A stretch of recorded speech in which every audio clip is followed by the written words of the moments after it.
and others. In addition to my duties in this House, I shall have further such meetings later today. Still further.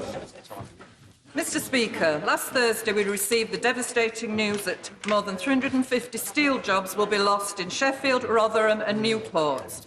Yet another blow for steel workers, their families and communities. When will the government bring forward a comprehensive plan for the steel industry that tackles high energy costs, business rates and ensures that steel is at the heart of all public infrastructure plans? Action is needed now. Will the Prime Minister stay true to his word and repay the trust of communities that voted for him only last month? I thank the Honourable Lady, and I can assure her that the government is indeed embarking on a plan to do everything we can to make sure that steel made in this country does have all the competitive advantages that it needs, and she makes some excellent points. In the particular case of Liberty Steel, I understand that all those affected, whatever happens, and it is a commercial decision for that company, will be offered an opportunity to remain within the GFG alliance by joining a new company. Sir Geoffrey Clifton-Brown. The Conservative manifesto promises in relation to rollout of broadband and mobile phone signal are incredibly welcome. But would my right honourable friend agree that rural constituencies like mine, wherever they are in the United Kingdom, should not be left behind? And would he agree that these vital technologies should be rolled out, and would he set a firm timetable for their rollout? Yes, Mr Speaker, the Cotswolds needs broadband, and the Cotswolds are going to get gigabit broadband, Mr Speaker, and that's why we're putting £5 billion into the rollout of gigabit broadband, and he asked for a deadline. He will get it 2025, Mr Speaker. Leader of the Opposition, Jeremy Corbyn. Thank you, Mr Speaker. Could I just put on record our pleasure at the return of the Northern Ireland Assembly and hopefully the restoration of the peace process in Northern Ireland? I know there's a statement coming on this after Prime Minister's question time.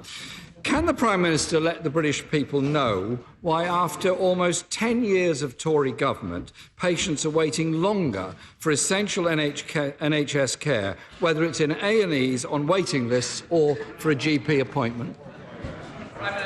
Mr Speaker, we are investing record sums into the NHS, and I think indeed the House should be very proud today that we are passing the NHS funding bill, which will guarantee such funding not just this year but into the future. Well, passing legislation that will guarantee underfunding of the NHS, yes. Mr Speaker, the number of patients waiting more than 4 hours in A&E is now at its highest on record for the second month in a row. We've had months of promises, but people need action. There probably isn't a family in the United Kingdom which hasn't been affected in some way by cancer. Yet last year we saw 1 in 4 patients waiting more than 2 months for the start of their cancer treatment. How many more patients will face what are life-threatening delays because our NHS is understaffed and underfunded? Mr Speaker, as the right honourable gentleman knows, there is a massive demand on the NHS, which, as he also knows, is doing a fantastic job, particularly actually in oncology, where tremendous progress has been made. He's right to signal the delays that people are facing, and they are indeed unacceptable, and that is why we are investing in 50,000 more nurses. That's why we're investing in 6,000 more GPs, and that is why this government is investing record sums in the NHS. We will get those waiting lists down. 20,000 of those 50,000 already work for the NHS, actually, Mr Speaker. But delays in cancer treatment can reduce a patient's chance of survival. The target of 85% of patients to be seen within 2 months was last met 4 years ago in December 2015. Action is needed urgently. Last week, we heard the heart-rending case of a 92-year-old RAF veteran in Leicester who had to go through the indignity of waiting almost 12 hours on a hospital trolley because there were no beds available. I want the government to apologise to him and many others, but to explain why, despite the extraordinary efforts of NHS staff all over the country, over 2,000 patients had to wait more than 12 hours before they could get into a hospital bed last month alone. Well, Mr. Speaker, as he's right to highlight the case of the RAF veteran, and I think everybody in this House will have every sympathy for people who have a bad and unacceptable experience in the NHS, and we all share that. On the other hand, I would say that most people in this country, most patients of the NHS, have a fantastic experience of our healthcare, and we should pay tribute to our nurses and our staff. And the hospital he mentions, the hospital at Leicester, is one of those which, as he knows, we are rebuilding under this programme. 14 new hospitals, 20 upgrades under this Conservative government. The A&E has already been rebuilt in Leicester, actually, I understand it. The problem is the Prime Minister promised 40 hospitals. In reality, it was 20, then it became 6. Mr. Speaker, this issue of people waiting in trolleys is a very serious one. The number doubled in December and now at its highest ever level on record. The Prime Minister promised to put the Conservative Party's inadequate NHS funding pledge into law. Can he explain why it is necessary to cement into law a pledge which the Health Foundation has said is below the amount needed to maintain current standards of care? Mr. Speaker, it's only under this Conservative government that we have the resources that will enable us to invest in our NHS. And it's because of the stewardship of the economy after the wreckage that Labour left when they were in office that we've been able to make those colossal investments. And I would remind him, not only was it this Conservative government that rebuilt the A&E, as he correctly points out, it is this Conservative government that will be rebuilding the entire hospital. And we are in Leicester, and we are putting more money into the NHS as a direct result of our careful management of the economy. Jeremy Corbyn. Well, I understand another hospital has been closed to pay for it, Mr. Speaker. The question is, why would the government need to put into law an inadequacy of funding for our National Health Service?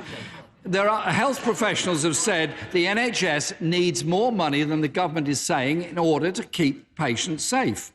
It's now been almost 3 years since the government promised a green paper on social care, and 7 months since the Prime Minister himself stood on the steps of Downing Street and said he had prepared a clear plan to fix the crisis in social care. Well, what's the hold-up? Where's the plan?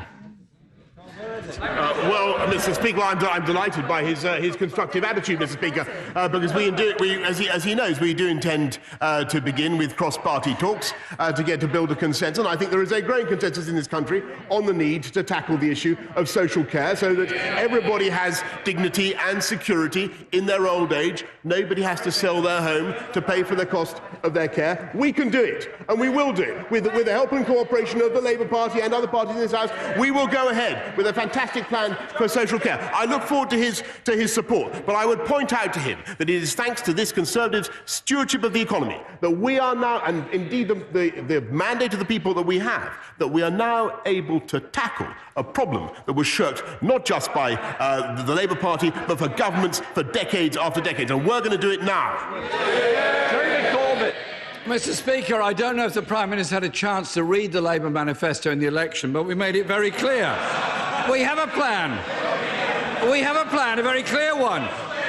It is free personal care, it is more funding, and it is support for carers. And I'm very happy to send him another copy of our manifesto so he can read it. The Prime Minister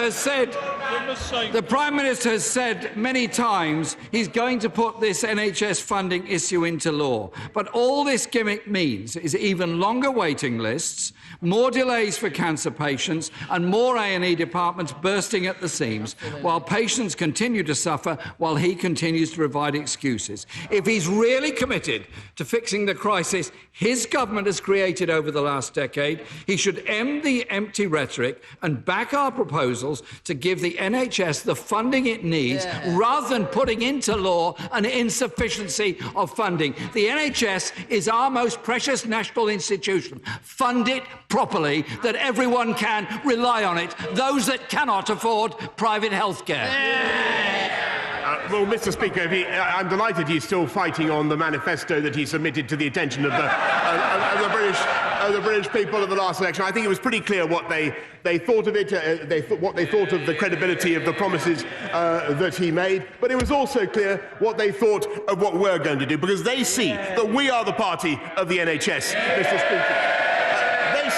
They see that it is this government that invests in hospitals, in schools, in policing, in bringing crime down. And that is because it is this government whose careful stewardship of the economy has led to record employment, record low unemployment, which delivers the tax revenues that enables us to pay for the whole of society. Whenever Labour is in office, Mr. Speaker, they wreck the economy and they put unemployment higher and make us less able to pay for great public services. We're taking this country forward, they would take it backwards.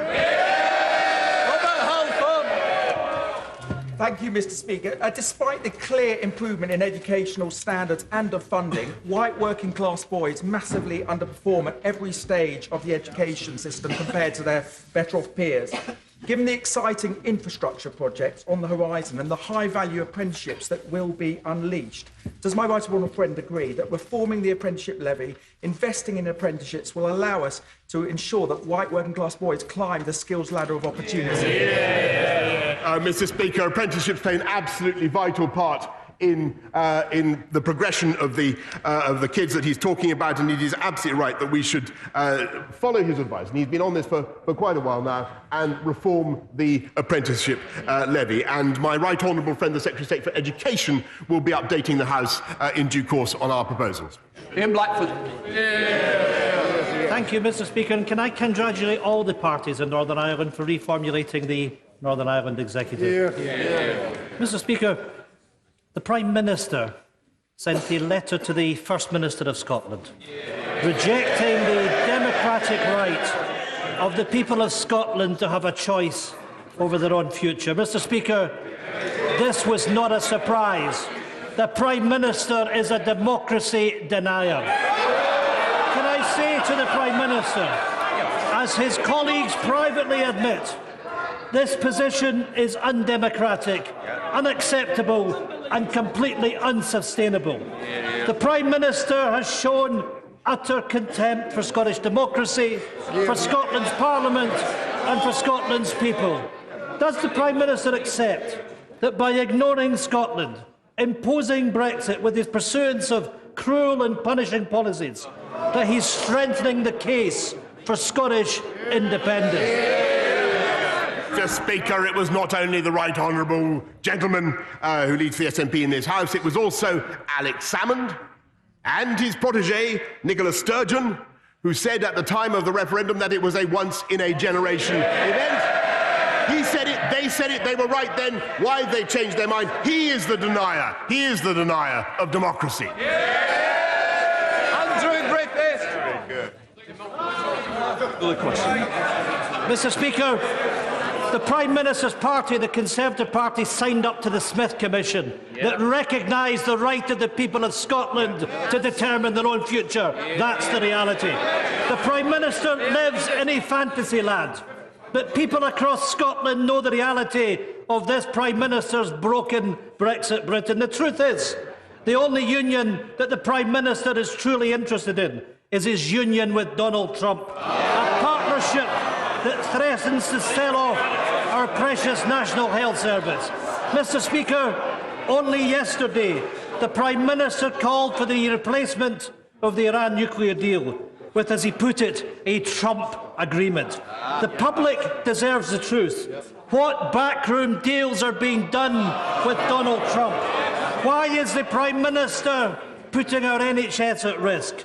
Repeatedly during the election campaign, the Prime Minister promised time and time again the NHS is not for sale. Mr. Speaker, will the Prime Minister now commit to supporting the Scottish National Party's proposal for an NHS protection bill? Without that commitment, what price will this Prime Minister make us pay for his toxic Trump deal? Actually, Mr. Speaker, the SNP welcomed our statement on the JCPOA yesterday, but seriously, the problem with the SNP, Scotland under the SNP is the highest taxed part of the UK. The deficit is 6 times the UK average. Maths and science in schools is actually going down in the PISA rankings. It's unlike any other part of the United Kingdom. That is no fault of the pupils of Scotland, by the way. It is the fault of the government of Scotland under the SNP who are not giving them the chances they deserve because they are obsessed with breaking up the United Kingdom. Change the record. Thank you, Mr. Speaker. Investment in superfast broadband is an excellent way of levelling up the whole of the United Kingdom, of boosting British business and of reducing carbon emissions. But could the Prime Minister reassure rural residents of West Sussex, many of whom have little or no access to broadband today, that the government scheme to guarantee minimum broadband speeds is on track and ready to launch in March of this year? Mr. Speaker, my honourable friend speaks well for the interests of his constituency. He's absolutely right. And as I said earlier on to my right honourable friend from the Cotswolds, of course we're rolling out superfast broadband, gigabit broadband. We put £5 billion in. The legislation is on track, and my right honourable friend, the Chancellor, gives me every assurance that Arundel and South Downs will be very well catered for. Research published this week by Oxford University shows that our oceans are heating up at an alarming rate, and that is accelerating. It's going to lead to more incidents of extreme catastrophic weather. The government is on track to miss most of its environmental goals in 2020, and that record looks set to get worse in future years. Yet the government makes the right noises but fails to come to the right conclusions. So will the Prime Minister commit to legally enforceable targets and give the new Office for Environmental Protection powers to fine the government if it fails to live up to its promises? It should be the government that's under scrutiny, not the protesters that expose its shortcomings. The honourable gentleman is right to say that the new Office for Environmental Protection will indeed have powers to hold the government to account. That is quite right. But I would just draw his attention to the record of this Conservative government, because under this government, what you have seen is CO2 down 42%, CO2 emissions down 42% on 1990 levels, in spite of a 75% increase, in GDP. Some days, most of our energy now comes from renewable sources, and we will be leading the COP26 summit, where we will be introducing enforceable limits, not just for this country, but for the whole world, Mr. Speaker. David Amos. I congratulate my right honourable friend on his endeavours to get Brexit done, but as he knows only too well, there's something else that needs to be got done. And in an exchange with me on the 25th of July, he said that Southend would become a city. But before all that happens, will my right honourable friend join me in thanking the religious orders of Nazareth House Southend on their caring for vulnerable people over 147 years, and meet with myself and others to ensure that their caring mission continues on that site? Thank you, Mr. Speaker. I want to thank my honourable friend for everything he does for Nazareth House. I remember seeing personally when I was mayor the good work that they do, and I'm very, very happy to support that. And as for the cityfication of Southend, it continues. At a pace set by my honourable friend. Debbie Abrahams. Thank you, Mr. Speaker.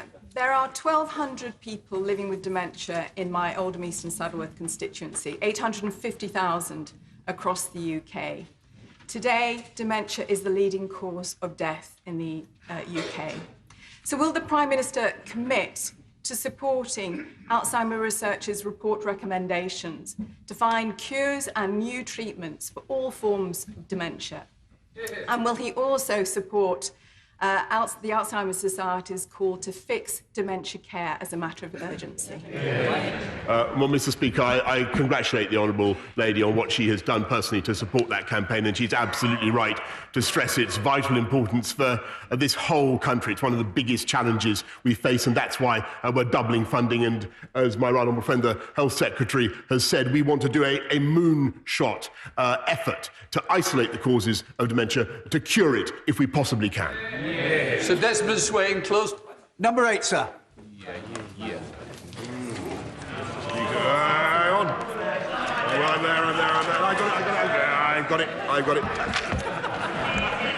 Mr. Speaker, a Constitution, Democracy and Rights Commission will be established to examine the broader aspects of the Constitution, develop proposals to restore trust in our institutions and in how our democracy operates.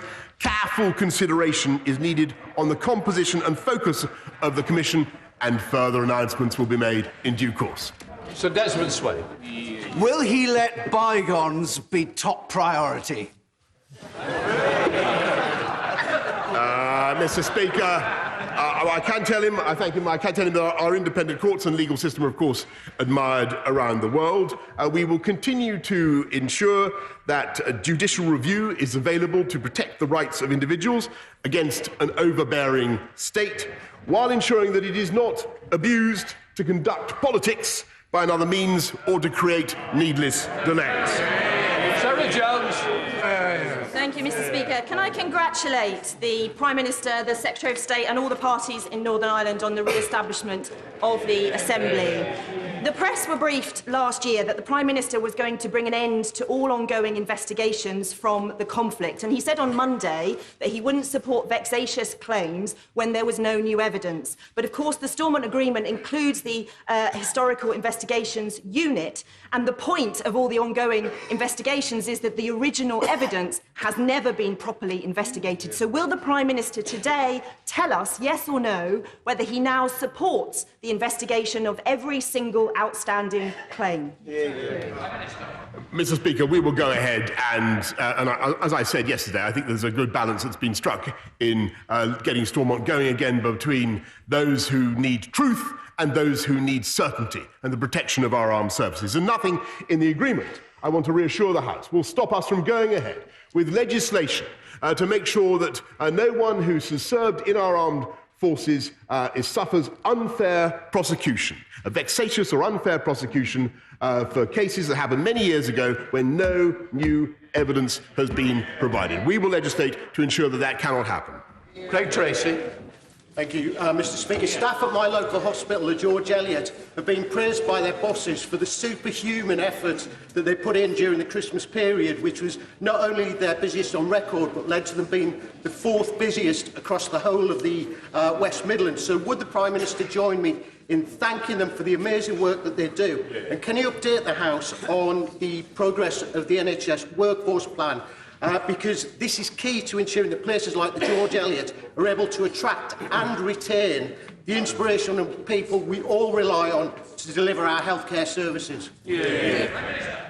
Well, Mr. Speaker, I congratulate my honourable friend on everything he's doing to campaign for the George Eliot Hospital in his constituency, and I thank the staff there for everything that they do. The People Plan will be coming forward in the spring, but he already knows some of the details I fancy. 50,000 more nurses, 6,000 more doctors in general practice, and 6,000 more primary care professionals in general practice. And today, as he knows, the House is legislating to ensure that we guarantee multi-year funding, record multi-year funding for our NHS. Thank you, Mr. Speaker. My constituent Rosanna came to the UK as Kurdish refugee, fleeing persecution and human rights abuses committed by Turkish-backed fighters in Syria. Her family remain in the area and she is in a daily fear for their lives. There have been multiple reports of human rights abuses against Kurdish civilians in Syria, including reports that Turkish forces used white phosphorus against children. Will the Prime Minister join me in condemning the human rights abuses committed by Turkish forces against Kurdish civilians in northern Syria? And what will his government do to prevent further atrocities? Well, as she knows, we have raised our concerns about the operation in northern Syria with the Turkish government, with President Erdogan, several times, and we certainly deplore any abuse of human rights or the suffering that she identified. Can I make a proposal to the Honourable Lady that the details of the case that she has, I'd be very, very happy to look at myself, because I am deeply concerned about what's happening. Andrew Rosenthal. Thank you, Mr. Speaker. As the Prime Minister knows only too well, Britain is a nation of animal lovers. And leaving the European Union will mean we can lead the world in animal welfare once we are decoupled from the lesser standards of the European Union. Will he commit the government to make this his utmost priority in the months and years ahead? Yes, indeed, Mr. Speaker, and I thank my honourable friend for everything he does to promote and protect animal welfare. And this is the government that is bringing in the toughest ivory ban in the world, bringing in new laws on animal sentience, cutting down on the illegal smuggling of puppies, dogs and puppies. And, of course, as we come out of the EU, we will now be able to ban the live shipment of animals, which has for so long been a disgrace and something British people have campaigned against, whereas the Labour Party is still trying to work out whether they want to rejoin the EU or keep in the customs union and the single market, so making any such reform and protection of animal welfare impossible. It's time they made up their mind. Well, thank you, Mr. Speaker. Will the Prime Minister support Tees MPs and Mayor in opposing the dumping of nuclear waste at Port Clarence in my constituency? Mr. Speaker, I'm very happy to look at the campaign that he identifies and will be writing to him in due course. Ellen Grant. Thank you, Mr. Speaker. Given the Prime Minister's vision for an outward-looking global Britain post-Brexit, given Africa's huge potential in terms of trade and investment, could he update the House on the government's plans for the UK-African Investment Summit to be held next week? Yes, Mr. Speaker, I can. And I'm very grateful to the honourable lady who I know has followed these matters with great interest over many years. We will be having on the 20th, we will be having an Africa Investment Summit here in this country, and it will be a chance to show people in this country, but also around the world, and particularly in Africa, the huge commitment that this country has to Africa, the massive investments that we have in Africa, and the massive opportunities this country has to strengthen those long-standing ties, bonds and commercial relationships. Lewis Chapman. Mr. Speaker, the writer and broadcaster Muriel Gray said last week the end of the Erasmus scheme was an utter disaster, academically, culturally and socially. Politicians have voted to make our young people more insular, narrow and parochial. I'm heartbroken. What would the Prime Minister say to 2014 no voters like Muriel, who thought the future of Scottish students was safe in the hands of a British Prime Minister? Mr. Speaker, I'm afraid that the honourable gentleman is talking through the back of his neck. There is no threat to the Erasmus scheme. We will continue to participate. UK students will continue to be able to enjoy the benefits of exchanges with our European friends and partners, just as they will be able to continue to come to this country. Speaker, at the end of this month, on the 75th anniversary of the liberation of Auschwitz, the nation will come together once again to mark Holocaust Memorial Day. The theme for this year is Stand Together. Will my right honourable friend commit to agreeing with the Holocaust Educational Trust, who say that, welcome though it is, signatures in books are not as valuable as action? And will he commit to more action to stamp out anti-Semitism and all intolerance in this country? Yes, Mr. Speaker, I along with my right honourable friend and others, will be commemorating Holocaust Memorial Day, and we are, as he knows, in this government, in this House, I think across the House, wanting to do absolutely everything we can to stamp out the resurgence of anti-Semitism, which I myself, as someone of now 55 years old, I find absolutely incredible that in the 21st century we have anti-Semitism rising again in this country. It is a disgrace, and we must stamp it out. Thank you, Mr. Speaker. The Seasonal Agricultural Worker Scheme affords a limit of 10,000 temporary visas for agricultural workers from abroad to come and work in the UK in support of food production. Given that my constituency of Angus requires 4,000 alone, and neighbouring constituencies a similar amount, isn't it clear, and will the Prime Minister concede, that 10,000 isn't enough even for Tayside, much less Scotland or the rest of the UK? Will he therefore instruct his friend, the Home Secretary, to take a review of this and, in support of the National Farmers Union of Scotland and our whole agricultural sector, commission that review to look upwards to a limit that will support the actual operational requirements of agriculture in our country. Actually, I think that the honourable gentleman raises a very important point, and we have doubled the scheme, and we will make sure that Scottish agricultural sector, the agricultural sector of the entire country, does have access to the seasonal work and the workforce that it needs. And I understand very, very well the point that he makes, and that is why we're introducing a points-based immigration system that will enable this country to get the skills that it needs. Liam Miller. Child sexual abuse is not a thing of the past in this country. Last year, over 4,000 offences of online child abuse were recorded by the police, involving organisations like Facebook and Instagram, who find it easy to analyse our online shopping habits, but less easy to keep children safe. Can my right honourable friend say how the government will continue to make it its priority to protect children from sexual abuse online? Mr. Speaker, I think that my right honourable friend raises a subject that is of massive interest to this House and to the whole country, and we are indeed very concerned about what is happening online. The Cabinet discussed it yesterday. The online harms white paper sets out our plans to make companies more responsible, but we will be taking further action in the near future to stamp out this vice. David. Can I thank all those involved in the important progress in Northern Ireland? Mr. Speaker, when my mother was widowed with 3 young children, bereaved families received small payments until the youngest child left school. In our case, that would have meant payments for 14 years, except my mother died too early. In 2017, these payments were reduced, the duration of these payments were reduced, and the new bereavement support payment was paid for only 18 months. Many of us thought that was far too short. So will the Prime Minister deliver on his government's promise to review the new bereavement support payment?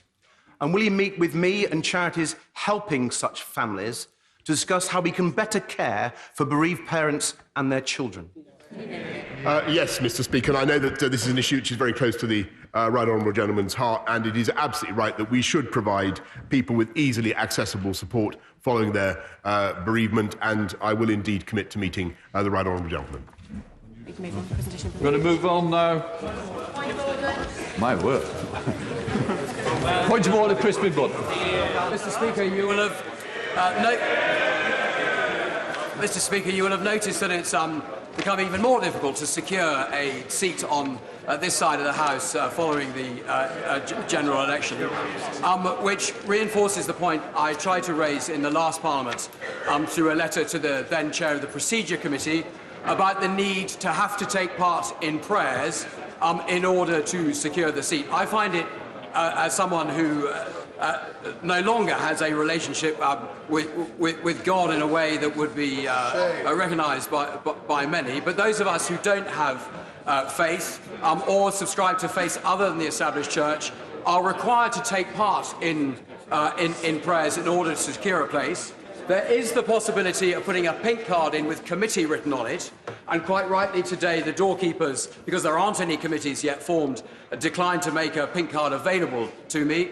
Mr. Speaker, could you ask the doorkeepers in advance of the committees being formed, for those of us who don't want to take part and don't want to have to sit during prayers in order to secure a place available? And could you also ask the Procedure Committee to look again at this issue in the next Parliament, so that those of us who find this uncomfortable aren't placed in this position? First of all, I have sympathy. I know what it was like in '97. What I would say is that the pink card system is something that the House has chosen to do when committees are sitting. Committees are not, and I will not instruct the doorkeepers to do something against what is procedure of this House. What I would say is, and he's quite right, I think the matter needs to be taken up with the Procedure Committee, and I'm sure he will continue to do so. Point of order, Tony Hanson. Thank you, Mr. Speaker, and apologies I wasn't able to give you more notice of my point of order, but it's come to light that a newly elected member of this House has misled the press about his involvement in an exploitative and demeaning website called sugardaddy.net. Now, the honourable member from Bridgend's involvement was highlighted following press reports about complaints to Bridgend trading standards. Links to the website were denied on the record by the member, but Companies' House records clearly contradict that statement. Information also that I have received from a former employee of the member for Bridgend contradicts this statement. At a time when public trust in politicians is already damaged, can the Speaker provide guidance on whether the House, and more importantly, the people of Bridgend, can expect an apology from the member to go some way to making up for this appalling behaviour? Of all, thank the honourable member for giving me notice of this question and the point that she wanted to raise. I hope she has mentioned it to the member for Bridgend that it's going to be raised. That's great. The matter she raises is not a point of order on which the Chair has responsibilities. I am sure she knows there are other ways in which to pursue this matter, and I'm sure she will do so. Point of order, Marcus Fish. Thank you, Mr. Speaker. Many of my constituents and their families have given money to a charity called St Margaret's Hospice on the basis that they would spend that money on an inpatient unit in Yeovil, and yet they have closed it. And the Charity Commission investigation that I helped to get underway was unfortunately not able to prove that there was bad faith. What avenues are open to me to engage with ministers to examine the way Charities Commission legal frameworks operate to make sure that such potential cases of mis-selling don't go unpunished in the future? Thank you for giving me notice of the point of order. What I would say is you've certainly got on the record, and I'm sure that the concerns will have been heard by the Treasury bench, and I'm sure that somebody will take up the issue. Point of order, Robert Alphen. Now, welcome to us. Thank you, Mr. Speaker. I know that Big Ben is in the news at the moment, but could I ask him to make sure that when Big Ben does open up to the public, that members of the public and constituents will not be charged for climbing up to the top to see Big Ben? Sure, the House will look into that when we get to the appropriate date. I wish I could give you the exact date, but I'm sure we'll have a discussion before it. Point of order, Gregory Catt. Order, Mr. Speaker. Mr. Speaker, you will more than likely be aware of the mistake made during Prime Minister's questions by the Leader of the Opposition when he indicated that there would be a statement after Prime Minister's questions about the Northern Ireland issue, and I understand there is no such statement. Perhaps A, you could confirm that, Mr. Speaker, but secondly, how we as members might elaborate and get clarification, particularly on the financial settlement that followed last week's agreement in this House, to ask questions about that. In fairness to the Leader of the Opposition, I think he just wants to come in. Thank you, Mr. Speaker. On a point of order, I'm sorry if I inadvertently misled the House. I'd been led to believe there was going to be a statement today, which is why I made the reference I did to it. I must say, I'm a bit surprised there hasn't been a statement yet on something that's so important as the reopening of Stormont in Northern Ireland. I do, and I'm sure as soon as there is a statement, the House will know and will ensure that members are aware. Right, what I want to now come to is presentation of bills. Secretary Matt Uncock. NHS funding bill. Second reading what day? Tomorrow. Tomorrow. Well said. The clerk will now proceed to read the orders of the day. Queen's Speech, motion for an address, adjourned debate on question. Now. No. The question is that the humble address be presented to Her Majesty. With the debate now continues. Secretary of State Andrew Letson. Thank you, Mr. Speaker. And can I start by congratulating you on the superb way you have taken over the speakership. If I may say, the atmosphere in the chamber demonstrates the dignity and respect that we all want to see.